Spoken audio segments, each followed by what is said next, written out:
You know, one of the coolest things, one of the most popular things to do in VR is to play bow games. Super bows, regular bows, compound bows, recurve bows, just about any kind of bow you can think of. Hey guys, my name is Moriarty, And I'm Crypto Spook. and what we've decided to do is show you a couple of what we think are the top bow games in VR today. The first game that we want to talk about is Twisted Arrow. Twisted Arrow is, I want to call it a wave-based shooter, but I know it's not. It is a game where you kind of move around to predetermined locations and kill everybody in front of you. It feels like an on-rail shooter more than anything else. I guess it would be considered an on-rail shooter. I always kind of consider it like an adventure game, but there's really no element of pick your own path. You're just kind of specifically going to just one location, and you just kind of have to follow the progression of each mission as you go through it, as you are in a military, so you don't really have a choice of whether or not, you're going to do what they tell you to do. Now, the developer knows that that's kind of a problem, so what they've been doing is they've worked on making the game a little bit more open so that you have a city and you have a set of objectives that you have to take out or that you have to in some way complete, and you have the whole city open and you can kind of go through it. But it still feels fairly linear.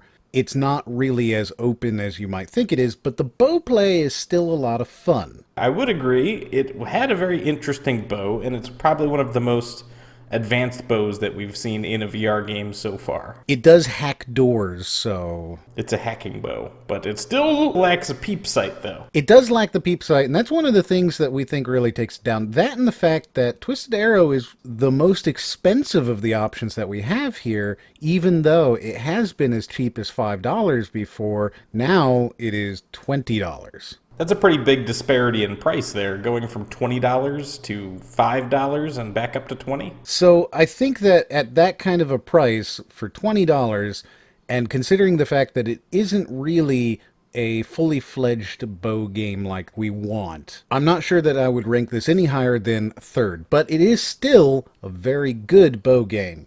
Number 2 on our list is Keep Defending. Keep Defending is one of my absolute still favorite games to play because the developer keeps working on it. The developer is incredibly responsive. He has consistently taken the complaints from the community, the complaints from us, and added them to the game to make it better and better and better. And now you have a tower defense game with a really strong bow, a really strong bow mechanic, and it's just so much fun to play.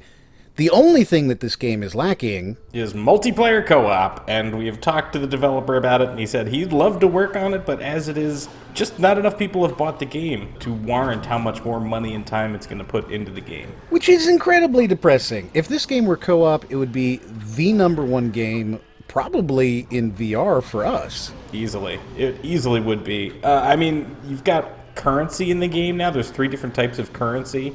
And just the amount of things that have been added to this game since the first time, and then the second time we reviewed this game, I don't understand why anybody hasn't tried this yet.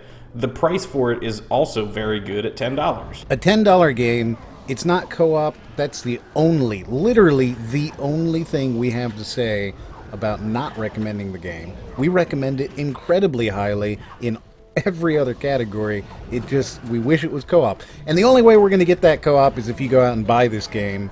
And it's not expensive, it's $10. And I guarantee you, you're going to beat that value per hour mark. Whatever your value per hour mark is, you're going to beat it. This game is a lot of fun. It's super neat.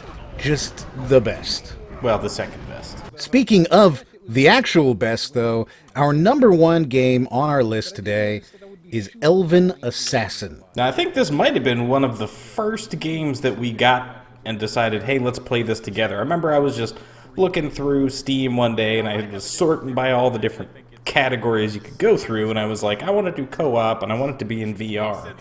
And this game popped up, and I saw it was something like $8 on the nose, and I was like, oh man, that sounds great. So I grabbed 2 copies, and Moriarty and I fired it up, and we just had a blast. The game is super, super fun. It's a co-op tower defense bow game where you are defending your keep. Sounds familiar. Sounds familiar, but what you're doing is moving between different locations and destroying orcs who are coming at you. It's a very simple premise. It's not complicated, but it is so much fun. And it's satisfying. The weapons feel accurate. They are accurate. Once you figure out the shooting mechanic, you're going to have a good time. You're going to find that you can make skill-based shots. You're going to find that you can make long-distance shots. The archery mechanics in this game seem to be done pretty well. Everything about it is really good. However, it's no longer $7. It is now a $10 game because they've added so much more to it. They really do add a lot to it. They've added difficulty levels, more enemies, they've added shorter break periods, voting so you can decide when you're online playing with 4 other players and you really want to play that one, but the host decides you're going to play the crappy map. No. You're going to be able to do whatever you want. I feel like this is one of those games where a price increase actually is completely warranted. It was already very inexpensive, and they've gone ahead and fixed that.